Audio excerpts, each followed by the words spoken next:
সীমান্তের ওপারে বিস্তীর্ণ জমি, ধানের ক্ষেত আর কাঁটাতারের বেড়া। এই বেড়ার সাথে ঝুলে আছে অগণিত কাচের বোতল। কিন্তু কেন কেন এই বোতলগুলো ঝুলছে ভারত বাংলাদেশ সীমান্তে? এ কি নিছক কোনো দুর্ঘটনা, নাকি এর পেছনে লুকিয়ে আছে এক গভীর কৌশল? আজ আমরা জানব ভারতীয় সীমান্তরক্ষী বাহিনী বিএসএফ কেন সীমান্তে কাঁটাতারের বেড়ার সাথে কাচের বোতল ঝুলিয়ে রাখে, এর ইতিহাস, কারণ এবং এর পেছনে পুরো কৌশল উদ্ঘাটন করব। প্রায় 4000 কিলোমিটার জুড়ে বিস্তৃত ভারত বাংলাদেশ সীমান্ত। এটি পৃথিবীর অন্যতম দীর্ঘস্থল সীমান্ত। ভারতের পশ্চিমবঙ্গ, আসাম, ত্রিপুরা, মেঘালয়, মিজোরাম এই রাজ্যগুলো সরাসরি বাংলাদেশের সাথে সীমান্ত ভাগ করে। এই দুই দেশের সীমান্তে বড় চ্যালেঞ্জ হলো অবৈধ পারাপার, গরু চোরাচালান, মাদক পাচার এবং মাঝে মাঝে সন্ত্রাসী কার্যক্রম। 1971 সালে বাংলাদেশ স্বাধীন হওয়ার পর থেকেই দুই দেশের মধ্যে সম্পর্ক ভালো হলেও সীমান্ত এলাকায় নানা সমস্যা থেকে যায়। এগুলো মোকাবেলা করতে ভারত সরকার কাঁটাতারের বেড়া নির্মাণ করে, যা এখনও প্রতিনিয়ত শক্তিশালী করা হচ্ছে। তবে শুধুমাত্র কাঁটাতারের বেড়াই নয়, আরও একটি বিষয় আকর্ষণ করে এই কাঁটাতারের সাথে ঝুলে থাকা কাচের বোতল। যখন কেউ বেড়া নাড়াচাড়ানোর চেষ্টা করে, তখন বোতলগুলো একে অপরের সাথে সংঘর্ষে জোরালো শব্দ করে। এই শব্দে রক্ষীদেরকে সঙ্গে সঙ্গে সতর্ক করে দেয়।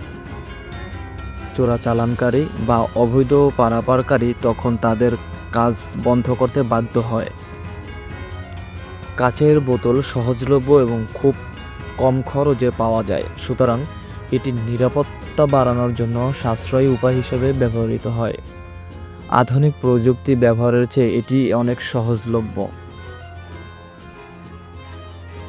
বোতলের ঝনঝন শব্দ অনেক সময় পারাপারকারীদের মধ্যে ভীতি তৈরি করে এবং তারা তাদের পরিকল্পনা থেকে সরে যায়। এই মানসিক বাধাটি অপরাধীদের দমন করতে সাহায্য করে। কাচের বোতল যখন সূর্যের আলো পড়ে, তখন তা দূর থেকে সীমান্ত বেড়ার অবস্থান চিহ্নিত করতে সাহায্য করে। বিশেষ করে রাতে বা ভোরের দিকে যখন আলো কম থাকে, তখন কাচ প্রতিফলিত হয়ে বেড়ার অবস্থান স্পষ্ট করে তোলে।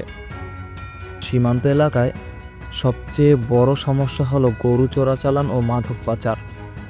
চোরাচালানকারীরা মাঝে মধ্যেই নতুন নতুন কৌশল নিয়ে আসে এবং সীমান্ত রক্ষীরা তাদের মোকাবেলার জন্য বিভিন্ন প্রযুক্তি ও কৌশল ব্যবহার করে। বিএসএফ কাঁটাতারের বেড়া দিয়ে সীমান্ত রক্ষা করলেও চোরাচালান রোধ করা অনেক সময় কঠিন হয়ে পড়ে। তাই তারা মানব প্রহরা, ক্যামেরা এবং কাচের বোতল ব্যবহার করে এটি বহুমুখী নিরাপত্তা ব্যবস্থা তৈরি করে। অনেক বিশেষজ্ঞ মনে করেন, কাচের বোতল দিয়ে সম্পূর্ণ নিরাপত্তা নিশ্চিত করা যায় না, এটি শুধু একটি প্রাথমিক সতর্কতা ব্যবস্থা। তবে উন্নত প্রযুক্তি ব্যবহার করে চোরাচালান সম্পূর্ণরূপে বন্ধ করা সম্ভব। আজকের আধুনিক বিশ্বে সেন্সর, ইনফ্রারেড ক্যামেরা এবং ড্রোন ব্যবহার করা হচ্ছে, কিন্তু সীমান্তের প্রতিটি অংশে এই প্রযুক্তি ব্যবহার করা খরচ সাপেক্ষ। তাই কাচের বোতল একটি সাশ্রয়ী বিকল্প হলেও এর একচাটিয়া ব্যবহার প্রশ্নবিদ্ধ। সীমান্ত এলাকায় বসবাসরত সাধারণ মানুষই এই নিরাপত্তা ব্যবস্থার শিকার হন। কখনো কখনো কাঁটাতারের বেড়া ও বোতলের শব্দে তাদের দৈনন্দিন জীবনে ব্যাঘাত ঘটায়, তবুও নিরাপত্তার স্বার্থে তারা এই ব্যবস্থাগুলো মেনে নেন। সীমান্তের কাঁটাতার ও ঝুলন্ত কাচের বোতল শুধু একটি প্রতীক নয়, এটি একটি কৌশলগত যন্ত্র। সীমান্ত নিরাপত্তার জন্য কাচের বোতল যতই সহজ হোক না কেন, এটি যে অনেক গল্পের নীরব সাক্ষী তা বলার অপেক্ষা রাখে না। ভবিষ্যতে প্রযুক্তি উন্নত হলেও এই বোতলগুলো সীমান্তের ইতিহাসের অংশ হয়ে থাকবে। ইতিহাসের ছোঁয়াতে আজ এই পর্যন্তই। নতুন আরেকটি কাহিনী নিয়ে আসবো আবার।